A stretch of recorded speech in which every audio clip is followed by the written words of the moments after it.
Hey everyone, Jay from Digiboard Games here. Today we're going to be having a look at X-Men Battle of the Atom, a new mobile game out now on iOS.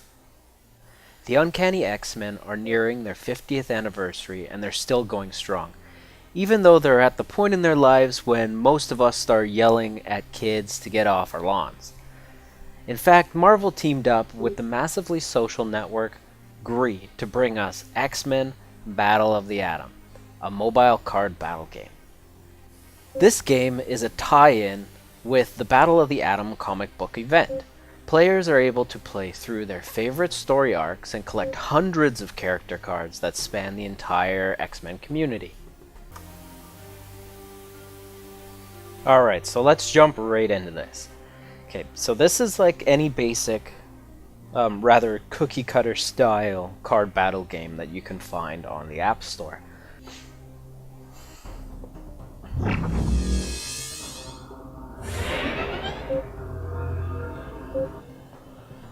So when you're battling, you have a few options. You can either just attack plain out just like that, or you can choose to come at them with a team. Sweet. So here's a look at the level up screen. Pretty basic. You can choose to either drop your points into your stamina or into your squad cost. Your squad cost is what you use against boss battles and that type of thing, and the stamina is how many of these missions that you can do at a time. So I'm happy with how much I have in the squad cost so far, so I'm going to up my stamina so that I can get more levels. So you have a few options here. You can ready all down in the bottom bar here just by tapping that button. And this lets you know that with all of those guys selected that you will get 1 power bonus and 2 team bonuses. So that's pretty good. So I'll just tap on one of the bad guys on the screen and then the attack will happen. You'll see the damage, and that's pretty much it for fighting. It's pretty simple, straightforward. You usually end up getting supply crates every 2 or 3 battles. Most of the time you'll get a card in between each of your fights. So it's pretty standard for a card battle game on iOS. The reason why I'm enjoying this one a lot is because the art is actually really well done.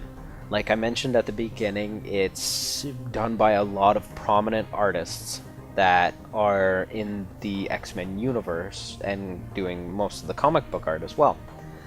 So it's a nice change of pace to actually see some really cool art and a very solid background.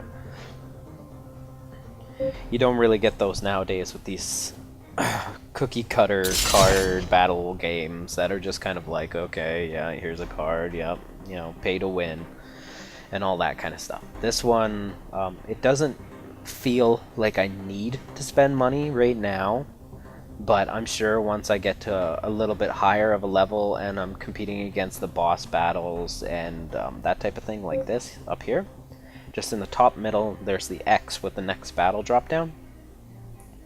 And it lets you know if you're when you set up an account, it gets you to join a team. That team will actually help you beat your boss battles. So if you're not liking the team that you're currently on, you can always go through the menus, find different friends, and join up with different teams and that type of thing, which might actually be more beneficial depending on if you want to win a lot or lose a lot. So overall, this isn't one of the worst card battle games out there. It's actually a lot of fun, and it seems pretty well scaled at the lower end. If you found this useful or helpful in any way whatsoever, please like and subscribe here on YouTube. You can also follow us on Twitter, like us on Facebook, and of course, please come by digiboardgames.com, where we do daily updates, reviews, previews, and news articles on pretty much anything to do with board games, digital board games, and pretty much anything app related that's going to be pretty big. So thank you once again for stopping by, and I hope you enjoyed.